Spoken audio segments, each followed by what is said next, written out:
Hey, what's up guys? It's Matt from RC Overload, and we are back today with installing the rear lower control arms along with the rear drive shafts and the upper camber link along with the knuckle. As you can see, I've already done one side here. Let me bring it a little closer for you. Alright, so I already put this side completely together. Looks sweet.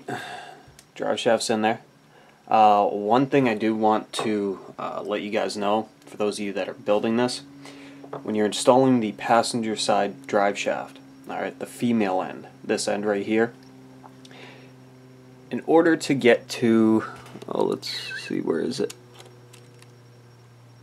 Let's see if I can show you guys. In there, in back, and I know it's kind of hard to see, is a drive pin.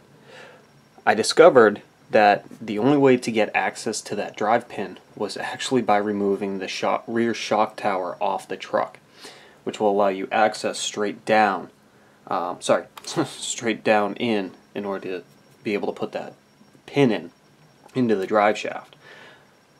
There really is no other clearance that I could see from any angle, whether it's from the front, the back, the bottom, nothing. It's all being blocked. So if you want, before you go ahead and put in that rear shock tower, it might be a good idea to assemble the rear drive shafts and put the female end on this side in first. You could even do it to the other side like I've done here, where at least this side you got a lot more room and you can get right in there to get to that drive pin. So there's a little tip for you guys that are assembling this. So we're just going to jump right in today and start putting the rear end together. Got my rear drive shaft already all assembled up, ready to go. I'm going to install it into the knuckle. Alright, it's basically the exact same procedure as what we did up front. We have two spacers. Let's see if I can get them. Show you guys here in a second. Alright. Alright, so we got our two little spacers in there. Take up that little space from the axle moving back and forth. We will take our little pin, install it, line it up with the hole, get in that. Oh, come on. There we go. Alright, and then we're going to take our hex nut here, the aluminum one, put it right on over, line it up, and then we're going to tighten down the little set screw that's in there to hold it in place.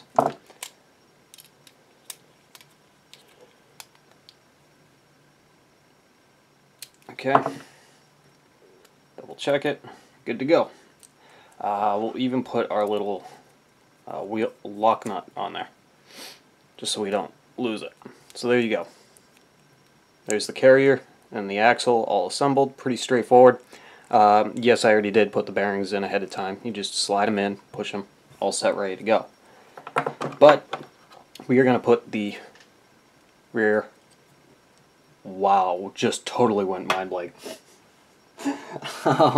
rear control arm into the truck. Alright, and as you can see, there's 4 holes right there for the shock to go in. That's going to go in the front half of the vehicle, so it's going to point forward when you go to put it in. Alright, so we will do that now. We're going to take one of our long hinge pins. Alright, so we got a long one and a shorter one. The shorter one is going to go in for the knuckle, and of course the longer one's going to go in and hold the rear control arm in place. We're going to go from the rear end here. If I can get this to line up. Oh, come on, you. The other side wasn't that hard. There we go. And we're going to take one of our 3mm lock nuts and just tighten it down here.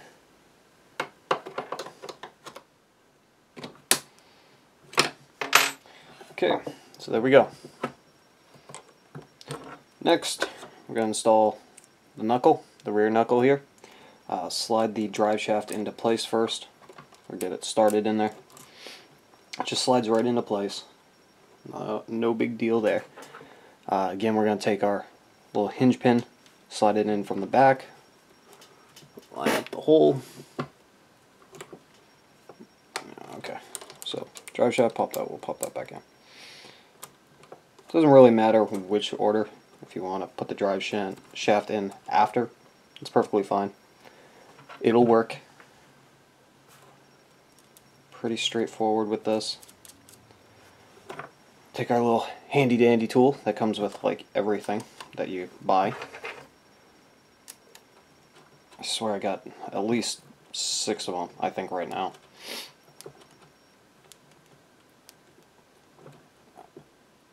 Nice and tight, good to go. Now we got to attach our camber link to the knuckle, which is pretty straightforward.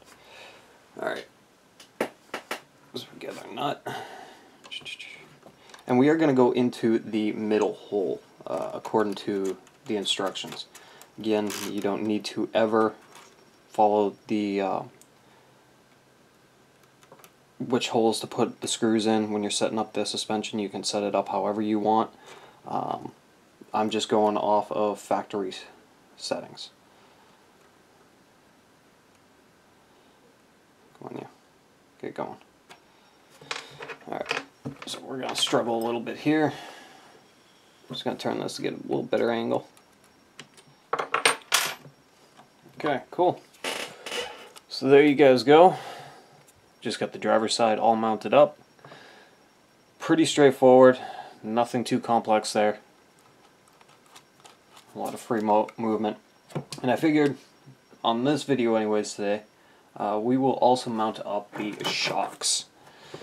Now these are the Proline powerstroke shocks, dual rate spring setup. Alright, I've already set these up with the 45 weight oil that comes with the kit. Yes, the kit does come with oil. Where is it? Alright, so we got 45 weight Proline shock oil. We got plenty of it. So we are good to go. And these are very simple, straightforward. Proline does say, for those of you that don't know, when you're setting up the shocks, alright, if you're looking at the front end here, when you mount it up to the front, to the top, it's going to stay on that outer hole, okay, out of the two there. But when it comes to the bottom, if you put it on the closer hole on the control arm, you'll actually have the control arm come down and you'll get a much higher stance. Not significant, but you get more of a higher stance in which the control arms sit lower and you get more ground clearance. And that's exactly what I'm going to do. So you got your fronts, which are shorter than the rear. We're going to go ahead and mount those up. I'm going to unscrew this. You know what, let me bring this a little closer so you guys can see. Okay, so I'm just undoing the screw for the front shock mount. Alright, grab one of our small ones. And we're just pushing it right onto the spacer that we had already installed onto the screw right here. And it just slides right on. Okay, so there's that one. Put the nut back on. Tighten it down.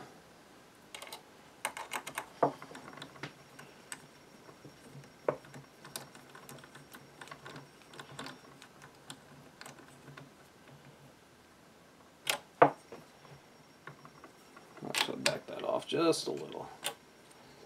There we go. That's a little better. And then we are going to pop this in place. You just have to get it to line up inside of there. Might have to adjust the pivot ball position to get things to line up. There's a little bit of a tight space, so lining up is necessary.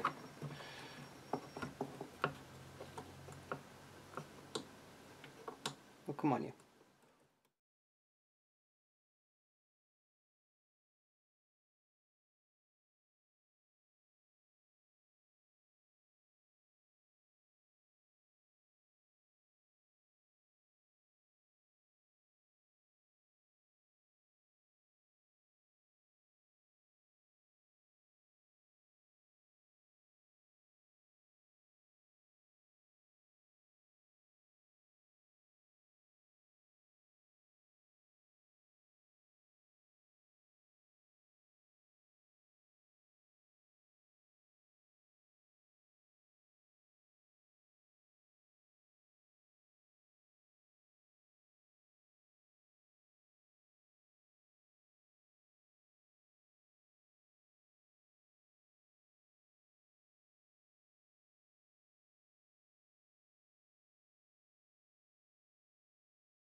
Okay, so just finished putting on the shocks.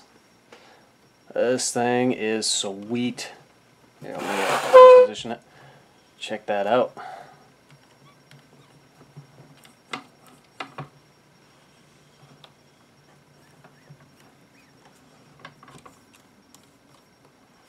Nice. So that was actually really easy to install. I did have a problem, as you just saw. Where I'll show you guys. Right here, where the lower rod end goes in for the shock. It's a very tight area in here, so the pivot ball, excuse me, kept getting stuck, and it actually went all the way through to the bottom side here, and I couldn't pull it back out, so I had to finagle it a little bit. Oh, damn, my phone. Sorry. Had to finagle it a little bit, get it popped back out. So I just went ahead and put them all in. Pretty straightforward. You got the nut, you got the screw down here. I went on the inner side to give me that more lower ground clearance in the front. With the rear, if you guys can see, whoop, not much room here. There's 4 holes right here. I decided to go into the second one from the top, just to give me, again, that lower ground clearance, but I also want it to be close to the front so it's even, it's level. So yeah, that's pretty straightforward. You know, you just fill up your shocks, lead them, and then put them on. Pretty straightforward. Now I know you guys probably want to see this thing with the tires on. So I suppose we could throw the tires on real quick, because it's probably more just me. I'm really excited. Alright, so let's grab these trencher tires that are, my good lord, everything is falling and crashing today. Alright, let's get these bags opened up. Let's take a look at these tires. Wow, look at that. A lot of side gripe. Oh my good lord, I cannot talk today, guys. I am so sorry. A lot of side bite here. Some cool designs on the sidewall. Looks pretty sweet. Already pre-glued. Let's get them mounted up to this.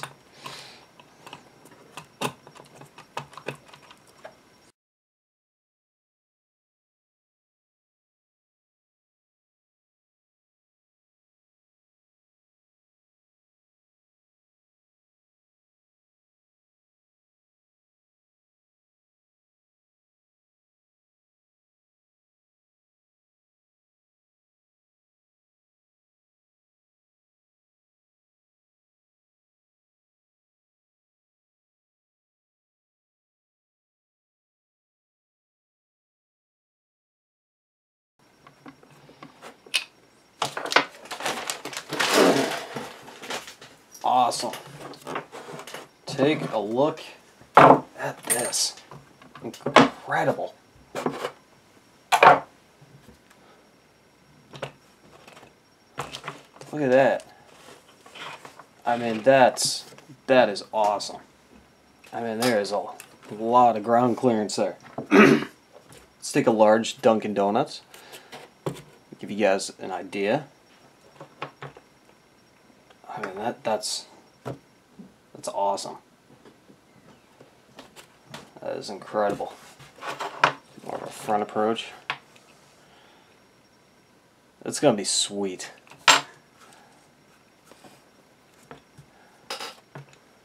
Simple truck. Very simple truck. Designed for one thing. Bashing. Yeah. Alright, so now that you guys seen the truck, I'll even do a quick rear shot here. That's the rear end for you. Now that you guys have seen that, you know, it'll just be time to move on to the electronics. Excuse me. I cannot talk at all today. So we're going to move on to the electronics, and I'll show you guys how to put all that in. I do know one of the sides has to come off for the steering servo. I am waiting on a pinion gear to still come in and the LiPo battery to come in. But in the meantime, we'll still get everything mounted up and whatnot. Alright, thanks for watching, guys.